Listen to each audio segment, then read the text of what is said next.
Hey beer tubers, it's Ryan back with another episode of San Diego Beer Vlog. Thanks for joining me on this awesome day here in San Diego. Finally got back up to the mid-70s.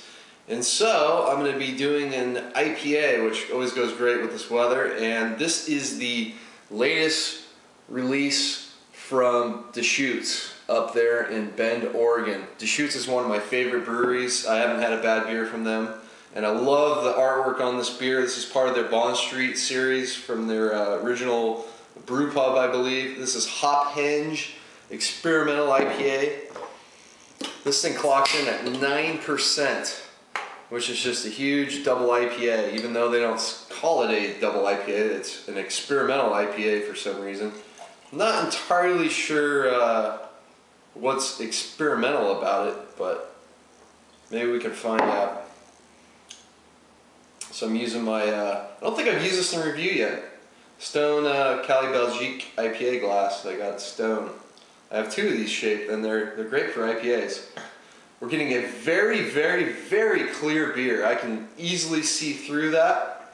It's a nice orange, kind of like a dark golden into orange color. Good 2.5 finger, kind of very off-white, a little bit of yellow in there, very small bubble head. And there's a few bubbles kind of streaming up from the bottom, not a whole lot of activity. Let's get the nose on it. Oh, that smells awesome. It's very, very close to Maharaja in a lot of respects. So I'm assuming they're using a ton of like Columbus and Centennial hop varieties in this beer. It's got an earthy hop character to it, and then it's got a ton of like grapefruit going as well. A little bit of that astringent kind of resiny hop character as well. I also get like a little bit of like a peach in there, maybe like a dried kind of tropical fruit character, along with some of that like caramel notes from the malt coming through as well. A little bit of sweetness on there. So far this is very much a West Coast style IPA from Deschutes, and I can't wait to try this. I'm going to give it a go. Cheers.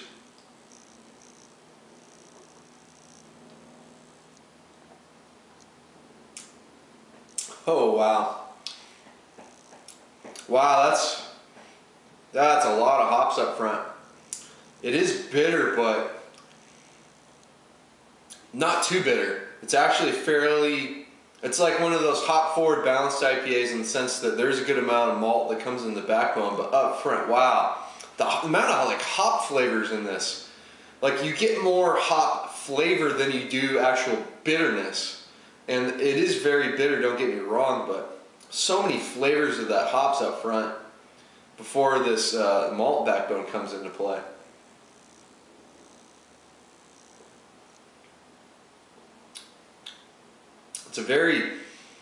It's not a heavy mouthfeel, but it's on the thicker side, which you can get with these double IPAs. Definitely medium bodied. Not a lot of carbonation, which is kind of nice. Kind of lets those flavors be a little more bolder. I know carbonation can sometimes help hop character, but I like how this is the carbonation level they have for this beer.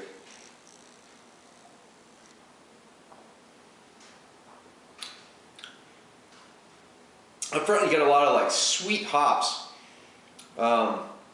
It's like a sweet orange kind of grapefruit, like real ripe, fresh. There's a ton of like earthiness in there, maybe even like a little bit of like a floral kick. It's a very complex hop flavors coming through. And then the back end you get some like caramel malt. You can see how it's on the darker side, so there's probably a good amount of caramel malt in there, and maybe some dextrin malt in there as well, because it's got a really smooth, kind of creamy, thick mouthfeel to it. Doesn't quite go too oily or cloyingly sweet, but it's a real smooth drinking beer. Yeah, just a lot of complex hop character. I'm starting to get like a pine in there. There's some spiciness going on as well. I don't know how many hop varieties they're using in this beer, but it might be a ton. And as far as the experimental thing goes, I don't know, maybe that's it. Just using a ton of fresh hops. I love the artwork on this bottle. This is just awesome. Like Stonehenge are all just bags of hops, and the fallen over is leaking out hops on there. Just a really nice drinking beer from Deschutes. As far as the negatives go with this beer, the biggest negative is the alcohol present. You can taste it towards the back of the tongue as it kind of goes down.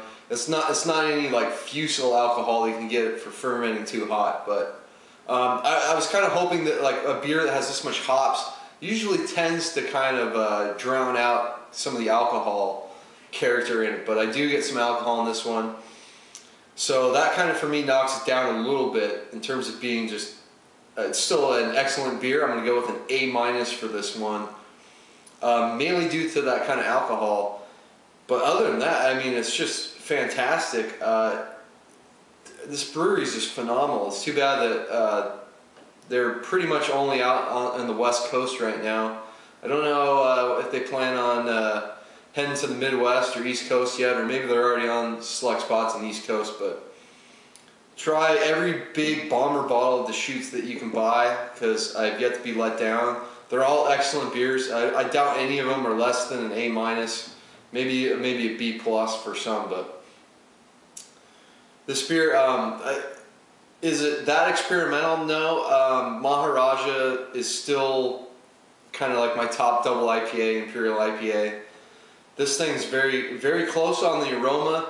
The flavor's a little different. Maharaja, to me, has more of like a fresh, like bitter grapefruit character to it. Whereas this one kind of has more earthy, pininess kind of characteristics to it to go along with that kind of, like a sweeter kind of grapefruit orange character. But, I mean, the nose was really close when I smelled it. It really reminded me of Maharaja. But Maharaja, I can't taste, that's 11%. I can't taste any alcohol in that beer. You feel it definitely after drinking a bomber of that. This one, you kind of taste it and feel it as you go. So A- for Hop Henge. Excellent beer. Drink them now. It's very fresh right now. So grab a bottle, drink it up. Don't let those hops get old. Till next time, please comment and subscribe. Cheers.